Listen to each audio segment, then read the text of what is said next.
നമുക്ക് 5 മിനിറ്റിനുള്ളിൽ നല്ല ഹെൽത്തി ആയിട്ടുള്ള ഒരു ബീറ്റ്റൂട്ട് സാലഡ് എങ്ങനെ ഉണ്ടാക്കാമെന്ന് നോക്കാം. ആദ്യം തന്നെ ഒരു മീഡിയം സൈസ് ബീറ്റ്റൂട്ട് വേവിച്ച് ഗ്രേറ്റ് ചെയ്തെടുക്കാം.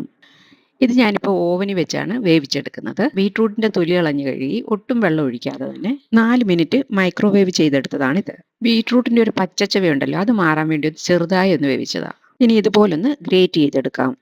ഗ്രേറ്റ് ചെയ്തതിന് ശേഷം കുറച്ച് വെള്ളം ഒഴിച്ച് വേവിച്ചാലും മതി. ഇനി ഈ ഗ്രേറ്റ് ചെയ്ത് വെച്ചിരിക്കുന്ന ബീറ്റ്റൂട്ടിലോട്ട് 4 സ്പൂൺ തൈര്, വലിയ പുളിയില്ലാത്ത കട്ട തൈരാണ് ഇത് ചേർത്തിരിക്കുന്നത്.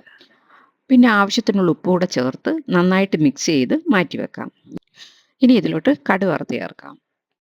1 ടേബിൾ സ്പൂൺ എണ്ണയൊഴിച്ച് ചൂടായി വരുമ്പോൾ 1/4 ടീസ്പൂൺ കടുകും, ഒരു പച്ചമുളക് ചെറുതായി അരിഞ്ഞതും, 2 നുള്ള് കായപ്പൊടിയും കുറച്ച് കറിവേപ്പിലയും കൂടി ഇട്ട് മൂപ്പിച്ച് ഈ സാലഡിലോട്ട് കൊടുക്കാം.